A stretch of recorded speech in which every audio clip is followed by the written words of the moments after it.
não estava preparado para que eu pregasse. Eu tinha convidado outro irmãozinho, mas ele não pôde vir. Então, eu vou aproveitar para fazer uma introdução ao estudo que nós vamos começar semana que vem sobre a responsabilidade dos presbíteros, né?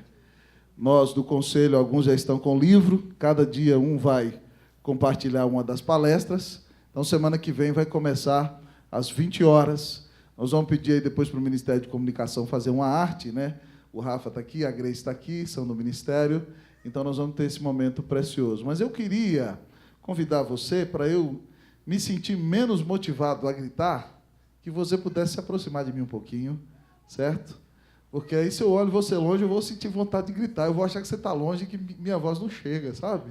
Então, se você puder chegar mais perto, vai ser uma bênção maravilhosa. Fico feliz de ver a Débora voltando para o louvor hoje, né? Quando eu cheguei no culto, ela me disse, pastor, estou voltando, né? Vou cantar às quartas-feiras. Aí, quando eu chego no culto, qual não é a minha surpresa? Que a Isabelle está cantando também. Louvado seja Deus, que bênção maravilhosa. Atos, capítulo 20. Abra sua Bíblia lá. Eu não quero ser muito extenso no dia de hoje, mas nós vamos ler um pouquinho a palavra de Deus. Atos, capítulo de número 20. Atos 20. Eu vou meditar com vocês ao redor de um versículo, mas a gente vai ler um cadinho de versículos para a gente entender bem o contexto do nosso texto. Atos 20, a mensagem vai ser no 28, mas para a gente entender um pouquinho melhor, a gente vai ler do 17 ao 35. Eu vou ler numa só voz, do 17 ao 30, e depois você, do 17 ao 29, você vai ler comigo do 30 ao 35, certo? Assim diz a palavra do Senhor. De Mileto mandou a Éfeso chamar os presbíteros da igreja. E quando se encontraram com ele, disse-lhes, vós bem sabeis como foi que me conduzi entre vós em todo o tempo, desde o primeiro dia em que entrei na Ásia, servindo ao Senhor com toda humildade, lágrimas e provações que pelas ciladas dos judeus me sobrevieram. Jamais deixando de vos anunciar coisa alguma proveitosa, e de vou-la ensinar publicamente e também de casa em casa, testificando tanto a judeus como a gregos o arrependimento para com Deus e a fé em nosso Senhor Jesus Cristo. E agora, constrangido em meu espírito, vou para Jerusalém, não sabendo o que ali me acontecerá, senão que o Espírito Santo de cidade em cidade me assegura que me esperam cadeias e tribulações.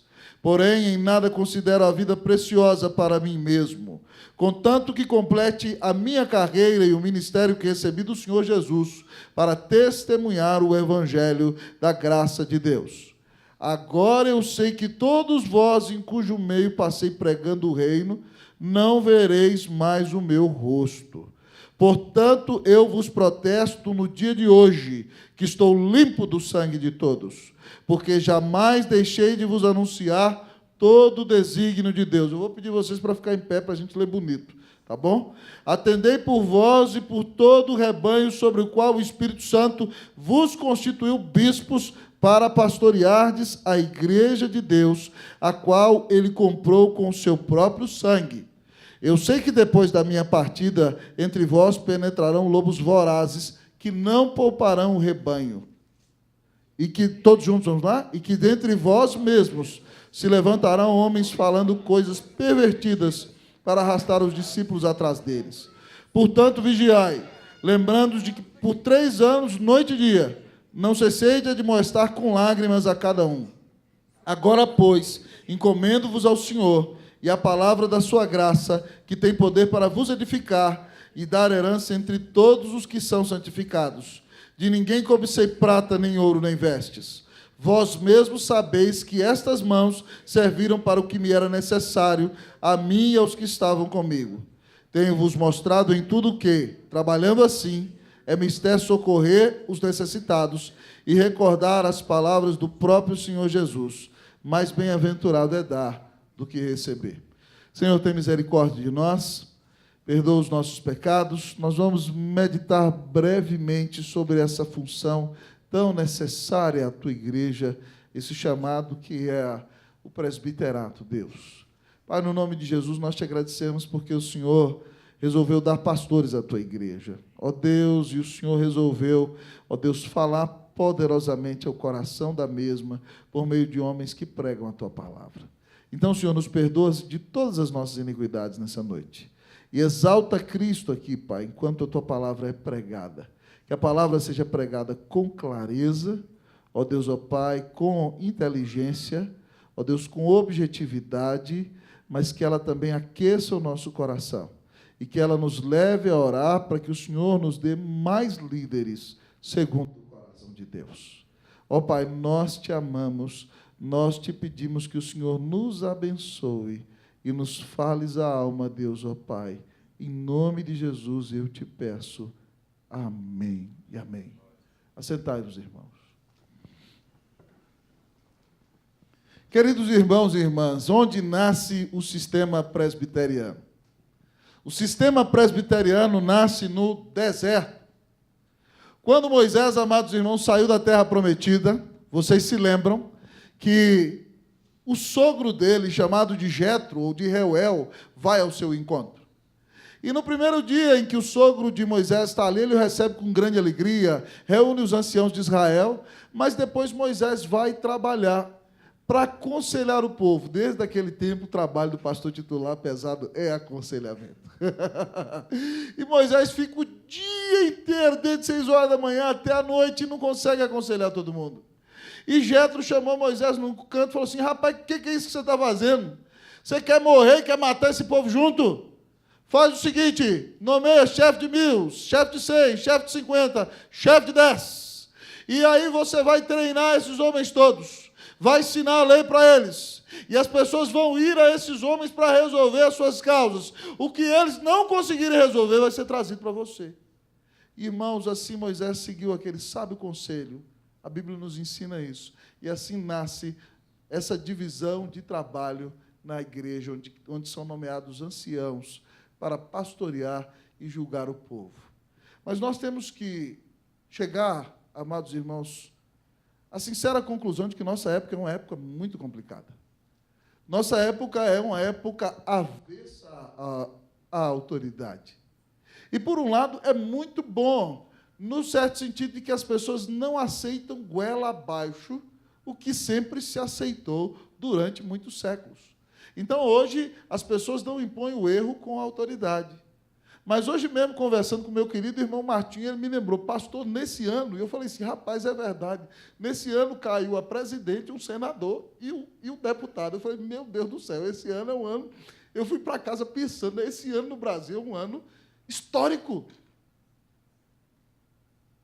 Amados irmãos, hoje, e isso é muito bom, para alguém servir como autoridade, essa pessoa tem que ter integridade. Não se ganha mais no grito, não se ganha mais no tapa, não se ganha no poder da influência humana. A pessoa tem que ser um referencial.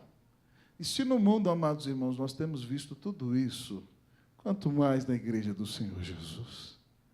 E Deus constitui na sua igreja, amados irmãos, para liderar o rebanho, alguns ofícios. Na época do Senhor Jesus havia os apóstolos, mas depois que o Senhor Jesus nomeia aqueles 12 e Paulo, eles preparam a igreja e eles saem ordenando presbíteros para pastorearem as igrejas. Depois que os apóstolos morrem, já não existe mais o ofício de apóstolo. Agora existe presbítero e diácono. Um cuidando do pastoreio do rebanho e o outro cuidando das necessidades físicas do corpo. E é impressionante que quando você olha as viagens missionárias de Paulo, já lá em Atos 14, quando ele e Barnabé vão plantando as igrejas, eles pregam a palavra, eles discipulam pessoas, eles as ensinam a orar, e quando eles vão partir, eles nomeiam presbíteros. Veja bem que eles não nomeiam um presbítero só, eles nomeiam alguns presbíteros. Na igreja do Novo Testamento, você não vê uma figura monocrática dirigindo a igreja sozinho. Mas você vê a igreja com um conselho de presbíteros, e lá Paulo, então, ordena o conselho de presbíteros e encomenda a igreja ao Senhor e a palavra de sua graça, como fez aqui. No nosso texto, nós encontramos o apóstolo se despedindo dos presbíteros de Éfeso nas praias de Mileto. Paulo teve um ministério maravilhoso em Éfeso, verdadeiramente um grande avivamento. Era a cidade que era considerada a oitava maravilha do mundo, onde estava o templo da grande deusa Diana dos Efésios. E os artífices de nichos de Diana enriqueciam muito naquela cidade. Mas como Paulo começou a pregar o evangelho num grande avivamento, você se lembra que as pessoas se convertiam aos borbotões e vinham da praça pública queimando seus livros de ocultismo e de magia, de maneira que houve um dia em que mais de $1 milhão de livros foi queimado na praça. Houve um grande despertar espiritual. Consequentemente, o apóstolo foi perseguido, a igreja foi perseguida e ele teve que fugir. E agora ele está indo para Jerusalém, onde vai ser preso, para depois poder ir para Roma, e ele nunca mais vai ver os irmãos, os presbíteros que ele treinou, preparou para pastorear a igreja de Éfeso. E ele passa por Mileto, para não haver confusão, os chama ali e dá a eles um testemunho do seu ministério. Ele conta, por exemplo, que não cessou de exortar com lágrimas a cada um. Ele pregou publicamente e pregou de casa em casa. Amados irmãos, ele não considerou a vida dele preciosa para si mesmo. Ele diz que pregou a eles todo o conselho de Deus e que ele está limpo do sangue de todos. E no clímax dessa exortação, no versículo 28, ele diz: atendei por vós e por todo o rebanho sobre o qual o Espírito Santo vos constituiu bispos para pastoreardes a igreja de Deus, a qual ele comprou com o seu próprio sangue. Para ser prático, eu podia botar um tema bem bonito aqui, bem grande, mas eu quis falar o seguinte aqui. Por que presbíteros? Nessa época de tanta luta, de tanta autoridade transviada que a gente vê nessa nação, e infelizmente no meio evangélico, por que a igreja precisa de presbíteros? Há uma grande leva de pessoas no Brasil hoje, no mundo, chamada de desigrejados.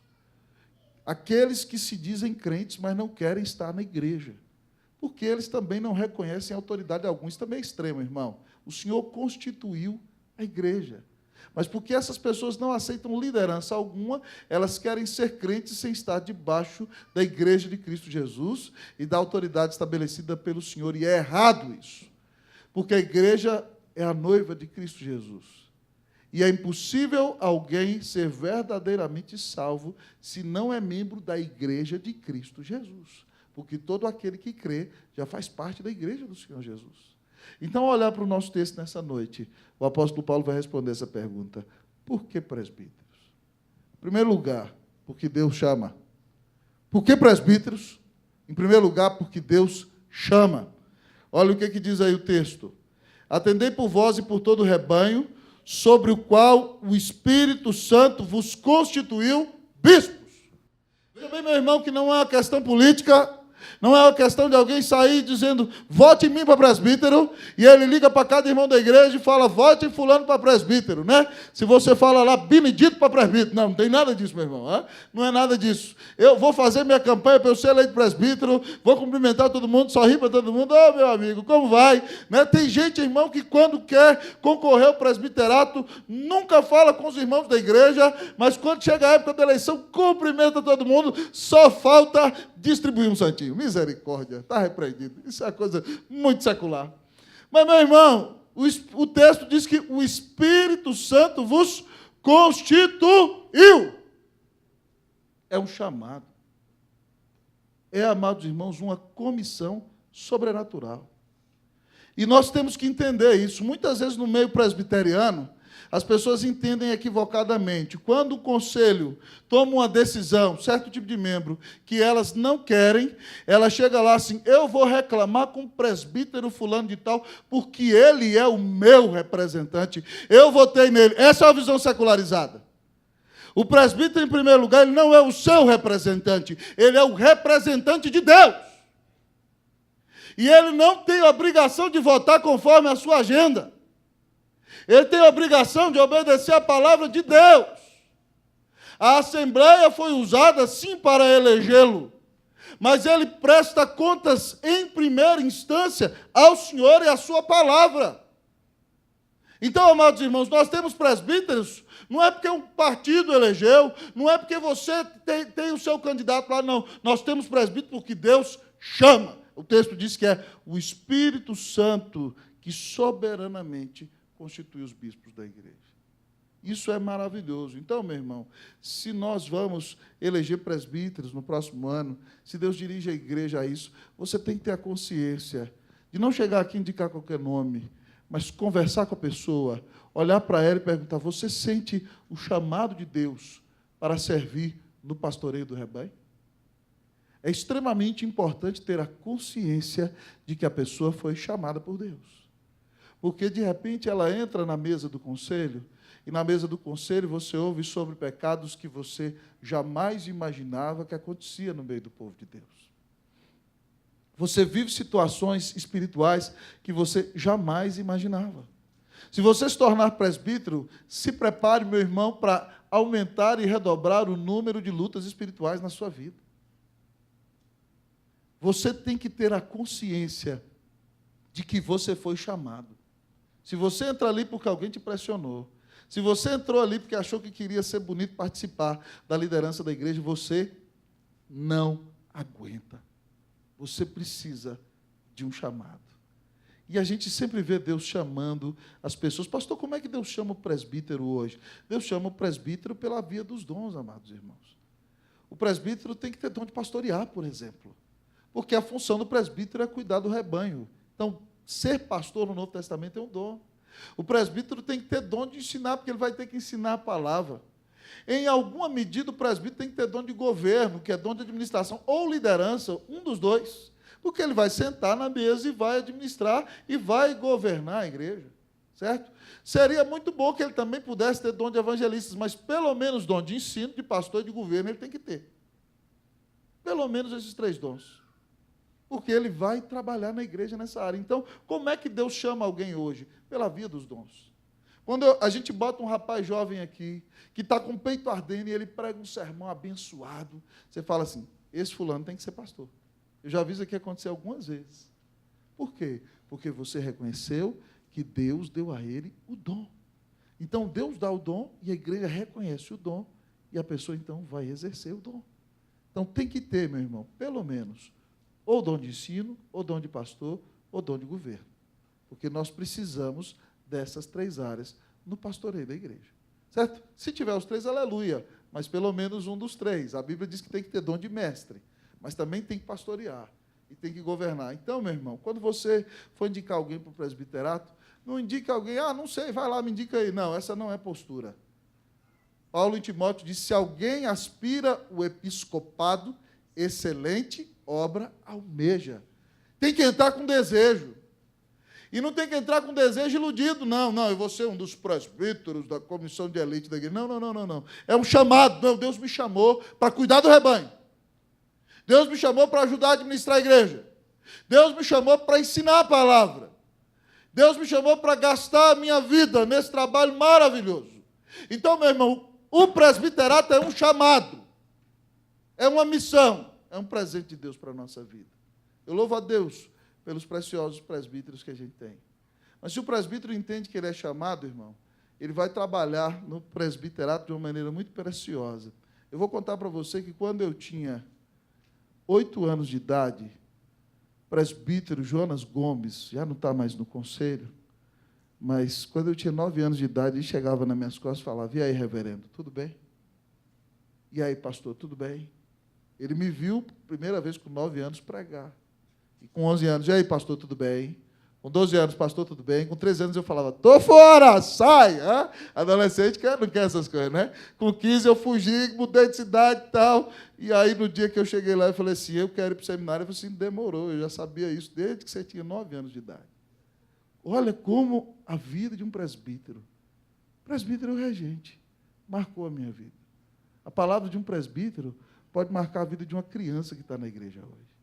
Então, é um ministério muito precioso. O presbítero foi chamado para pastorear, junto com o presbítero docente, que é o pastor da igreja. Todos nós somos um corpo de pastores. Mas, irmãos, continuando aqui o nosso texto, eu disse que ia ser rápido, mas o assunto ele inspira, divagação. O texto continua a nos mostrar por que presbítero. Primeiro, porque Deus chama, mas segundo, porque Deus comissiona. Primeiro, porque Deus chama. Segundo, porque Deus comissiona. Comissionar é dar a missão. Deus chamou, o Espírito Santo constituiu soberanamente. Usou a igreja, certo? Usou um sermão, usou os dons, mas o Espírito Santo chamou. Agora ele comissiona. Olha o que ele diz, qual a missão do presbítero. Nesse versículo, Paulo diz, atendei por vós e por todo o rebanho, sobre o qual o Espírito Santo vos constituiu bispos, para pastoreardes a igreja de Deus. Comissiona. Qual é a missão do presbítero? Paulo deixa claro aqui. Primeira missão do presbítero é cuidar. Atendei por vós e por todo o rebanho. A missão do presbítero é cuidar, em primeiro lugar, da sua própria vida. Porque aquele que não é pastoreado pela palavra na sua própria vida não pode pastorear a vida de outros. Então, os presbíteros têm que pastorear, primeiramente, a sua própria vida. Mas eles também têm que se pastorear uns aos outros. O texto não diz, atenda por ti mesmo. O texto diz, atendei por vós mesmos. Mas, além disso, os presbíteros têm que pastorear aqueles irmãos legais que cheguei aí, presbítero, sua aula de escola dominical foi fenomenal. Presbítero, o senhor me deu aquele conselho, marcou minha vida, né? É só esse que o presbítero tem que pastorear? O que diz o versículo aí? Atendei por vós e por todo o rebanho. É aquele irmão que fala mal, é aquele irmão que dá coice, certo? É aquele irmão que abraça, é aquele irmão que ora por você. O corpo do conselho, irmãos, e aqui está no plural, vós, segunda pessoa do plural, o conselho da igreja tem que pastorear toda a igreja. O presbítero docente é o pregador oficial da igreja, na igreja presbiteriana e na escritura? Sim, mas ele também tem que pastorear. Todo mundo tem que pastorear.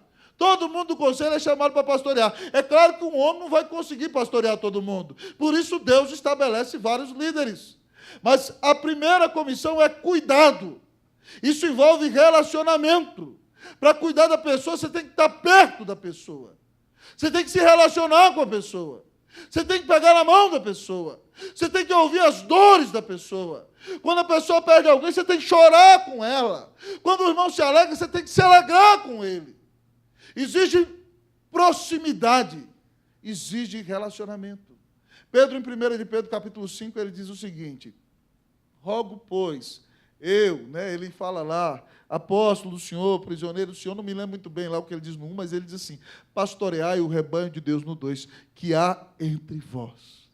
Veja bem que o chamado do presbítero não é ser o grande conferencista do Brasil, ele pode até ser, mas o chamado do presbítero é extremamente local. Pastoreai o rebanho de Deus que há entre vós, no vosso meio, onde ele mora. É na cidade onde ele está. É na igreja em que ele congrega. Então, irmãos, isso envolve proximidade. Isso envolve relacionamento. Isso envolve cuidado com o rebanho. Saber como é que os irmãos estão. Como é que está a vida com Deus? Será que o irmão está andando na piedade? E nós, como Conselho do Guarda-2, temos tentado, irmãos. Nós não somos perfeitos. Mas nós temos tentado zelar pelo cuidado do rebanho. Algumas pessoas, quando dizem a igreja do Guarda-2 aplica disciplina, meu Deus, isso é um absurdo. A gente não é melhor do que ninguém, mas a gente tenta aplicar a disciplina porque o objetivo da disciplina é a restauração do faltoso. É que ele se aproxime de Deus. Então é o seguinte, você não pode disciplinar alguém se você não está perto. Deus tem aumentado o nosso rebanho. E hoje todo o nosso conselho está trabalhando intensamente, cada presbítero em mais de um ministério. Nós estamos orando a Deus pela nossa futura liderança. Mas se for uma pessoa que é preguiçosa, que trata a igreja como algo meia boca, certo? Que não prioriza o Senhor nem a sua obra, por favor, em nome de Jesus, não aceite nem ser indicado. Vá fazer qualquer outra coisa.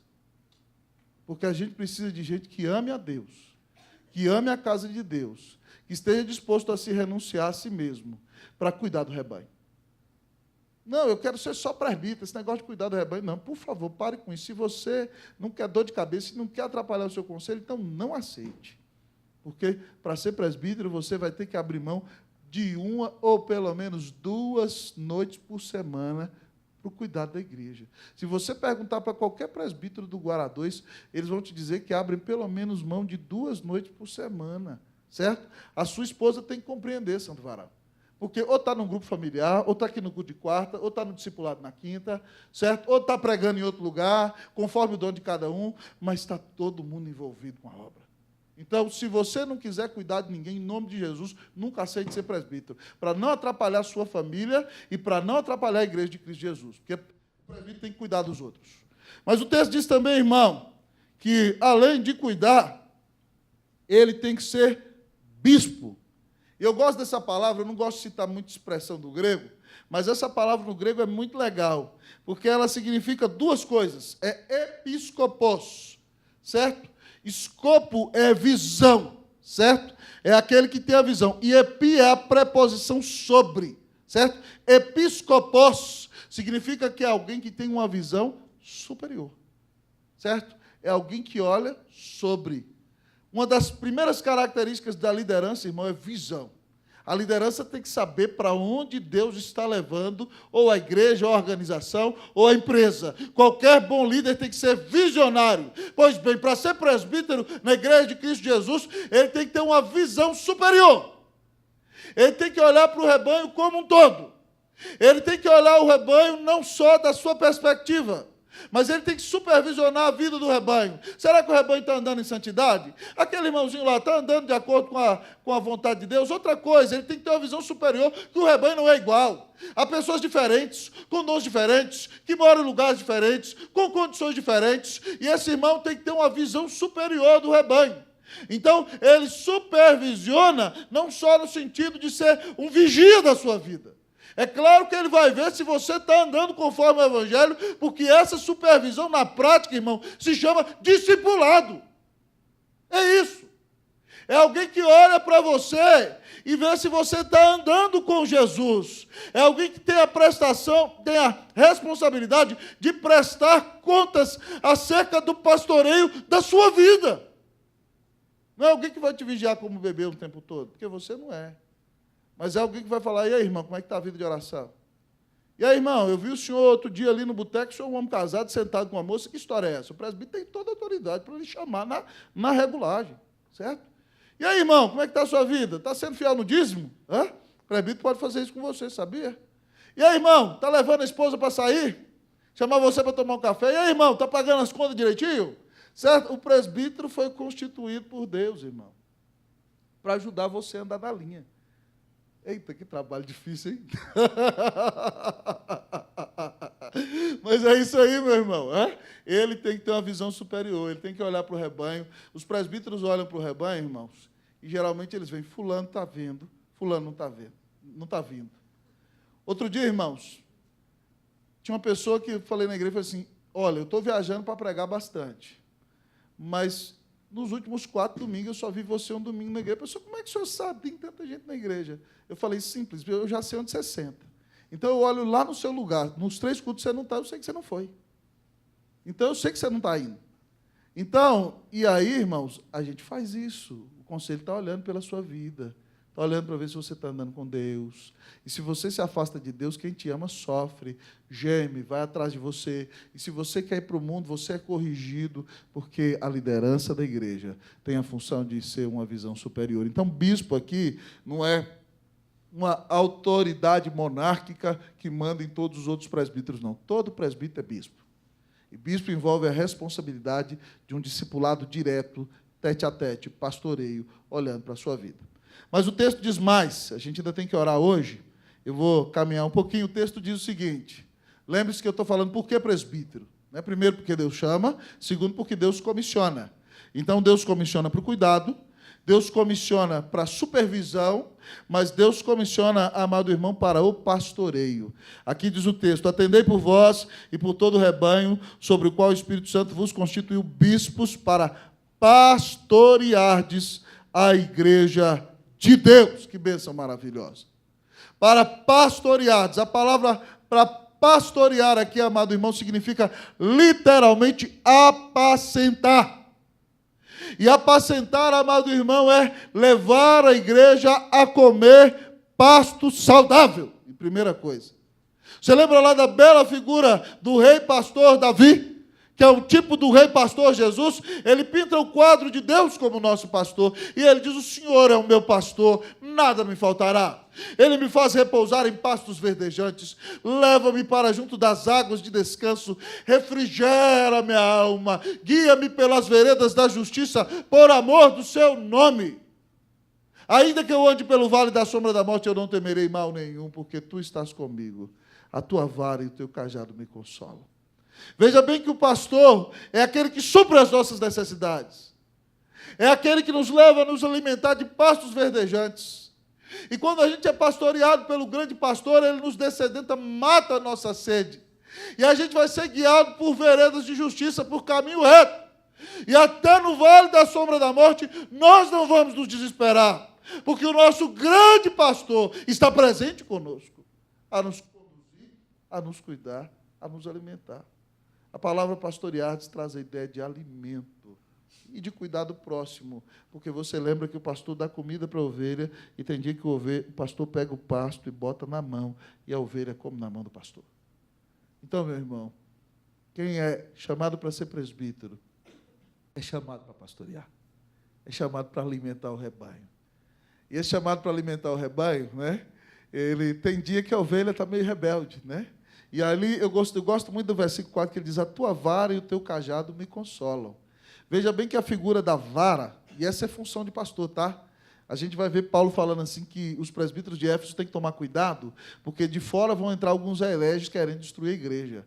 Mas do meio deles mesmo, daquele próprio conselho, vai surgir herege. Surgiu um herege chamado Cerinto no ano 90 da era cristã. Cerinto apareceu dizendo, influenciado pela filosofia grega, que tudo que era matéria era ruim, certo? Que somente o que era imaterial era bom. Então era impossível que Jesus tivesse vindo em carne. Era presbítero da igreja, certo? Porque a carne é cheia de pecado, ela é matéria. É a filosofia grega isso, irmão. O imaterial é bom e o material é ruim. Então Cerinto pegou a filosofia grega e botou dentro da igreja e falou assim: olha, se o material é podre, Platão dizia que o mundo das ideias é o mundo ideal. Esse mundo é uma maquete ruim do mundo das ideias, do mundo dos espíritos. Então esse homem começou a dizer que Jesus não veio em carne. E se Jesus não veio em carne, irmão, nós não somos redimidos, porque Jesus tinha que pagar na carne, porque nós pecamos na nossa carne e no nosso espírito. Então João se levanta, irmãos, escreve a primeira carta de maneira maravilhosa, para mostrar quais são as características do verdadeiro crente. E ele diz que o verdadeiro crente crê que Jesus Cristo veio em carne. Defende a verdade correta. Ama seu irmão e vive uma vida santa. É isso que ele ensina lá. Então, meu irmão, o presbítero tem que pastorear. Ele tem que alimentar, ele tem que estar perto, ele tem um chamado, amado irmão, de cuidar, de pastorear, de abençoar o rebanho. Jeremias 3,15 diz: eu vos darei pastores segundo o meu coração, que vos pastoreiem com conhecimento e inteligência. Essa é uma das melhores promessas que o Senhor dá à igreja. Quando a igreja é bem alimentada e bem pastoreada, ela é feliz. Preste atenção, faça experiência. Vá a uma igreja, ou talvez você já fez, onde é pregado um sermão ruim, sem estudo, sem preparo, sem oração, sem unção, sem nada. Veja como é que os membros saem da igreja. Muitas vezes eles saem com a cara feia, fechada, consternado. Não acredito que eu vi um negócio desse. Sai reclamando. Eu não gosto de falar mal do pastor, mas não sei o que. E sai de uma debandada. A pessoa volta para casa triste, desolada, infeliz. Vá a uma igreja onde a palavra é pregada com fidelidade. Onde as pessoas são alimentadas. O que vai acontecer? Elas vão ficar na porta, vão ficar conversando. Não vão querer ir embora. A gente vai ter que tocar elas para ir embora. Porque elas estão felizes, elas estão alimentadas. Ô, fulano, e conversa e tal, e tal. E quando o sermão é pancada, elas saem para jantar junto e ainda ficam conversando sobre o sermão. Nossa, o pastor pegou pesado hoje, mas o que ele falou está na Bíblia, né? E aí ainda sai por quê? Porque a palavra de Deus é ensinada com fidelidade. Então, irmãos, o conselho da igreja trabalha, sim, num cuidado tete-a-tete com o rebanho, zela pela palavra pregada com fidelidade e administra, amados irmãos, o rebanho de uma maneira espiritual. Então, se você, meu irmão, encontra homens de Deus com esses dons, com essa disponibilidade, com esse coração fiel ao Senhor, que você vote neles e que eles sejam eleitos em nome de Jesus. Mas por que presbíteros? Em último lugar nessa noite. Por que presbíteros? Porque Deus, primeiro, porque Deus chama. Segundo, porque Deus comissiona. Terceiro, porque a igreja é valorosa. Olha o que diz o versículo. Para pastoreardes a igreja de... Vamos ler comigo esse final aí, vamos lá? Você vai ler o versículo todo, vamos lá. 1, 2, 3, leia para mim, pode ler, vai lá.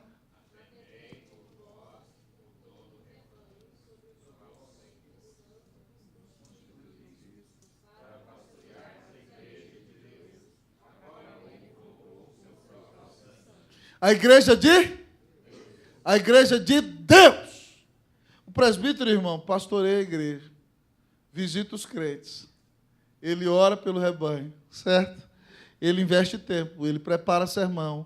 Ele passa noites até mais tarde no conselho, certo? Ele dá o dízimo e quando não tem dízimo, dá mais na oferta. Ele prega com unção. Ele visita o doente. Ele evangeliza. Certo? E no final de tudo, ele diz, a igreja é de Deus. A igreja não é nossa. Quem é o nosso grande exemplo nisso é João Batista. Ele preparou o caminho do Senhor. Ele batizou o povo, ele liderou um grande avivamento, mas quando Jesus veio, ele disse, convém que ele cresça e que eu diminua.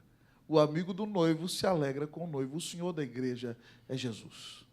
E ele não divide o lugar dele, irmão, com ninguém. Com ninguém. Nenhum de nós pode querer jamais usurpar o lugar do Senhor. Porque nós não somos os redentores dos irmãos. Nós não morremos na cruz pelos irmãos. E Paulo diz que a igreja é de Deus por uma simples razão, porque ele a comprou com o seu próprio sangue. E aí, irmãos, a gente tem que zelar e amar a igreja. Sabe por quê? Porque a igreja, ela custou o preço mais caro do universo.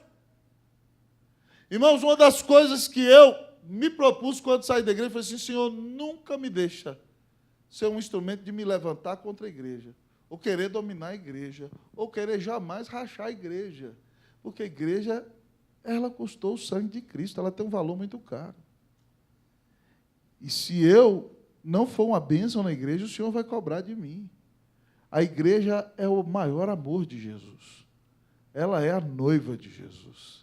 Ela é a esposa de Jesus. Se alguém maltratar a esposa desses santos varões casados aqui, vai ser objeto da ira deles. Se nós, amados irmãos, não tratarmos a igreja de Jesus com carinho, com amor, com dedicação, o Senhor vai cobrar de nós. Eu não gosto, irmãos, de ver obreiros falando mal da igreja. Tem uma coisa que eu não gosto, é isso. Aquela igreja, não fale mal da igreja. A igreja é a noiva de Cristo, Jesus. Ore pela igreja. Abençoe a igreja. Sirva a igreja.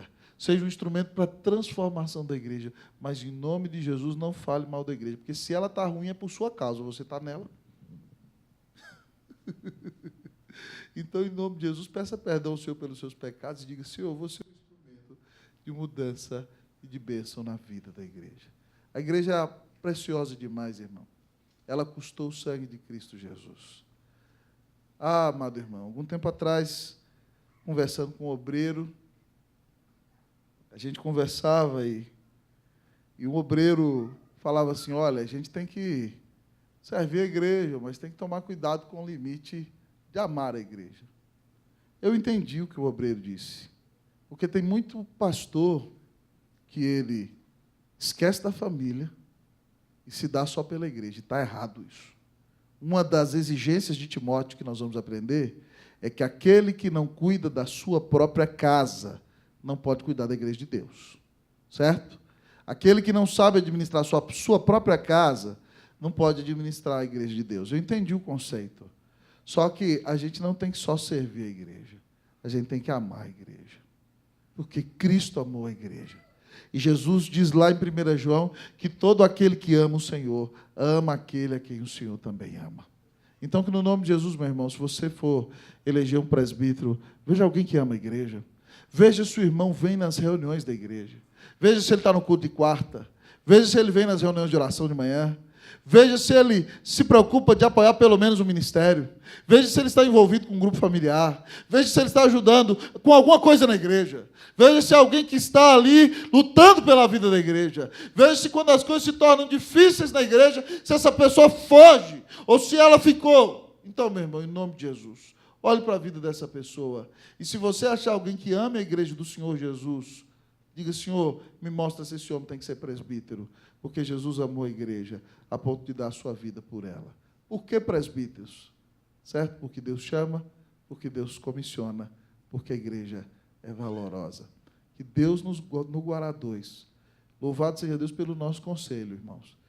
Eu não estou aqui falando por falar, não. Se eu não achasse que também não falaria. Mas Deus tem feito o nosso conselho para a glória de Deus, no meio das nossas lutas e gemidos, um conselho segundo o coração de Deus. Nós temos presbíteros que amam o Senhor, amam a sua palavra e amam o rebanho. E eu rogo a Deus que, quando Deus nos der outros presbíteros, que nenhum deles venha para atrapalhar. Se for para atrapalhar, irmão, nem entre. Volte para casa e vai cuidar de sua vida. Agora, se for para se dedicar ao rebanho, se for para pregar a palavra, se for para lutar pela verdade, se for para ser um homem de oração, venha logo. Nós estamos precisando de você. Que o Senhor te abençoe, em nome de Jesus. Vamos orar.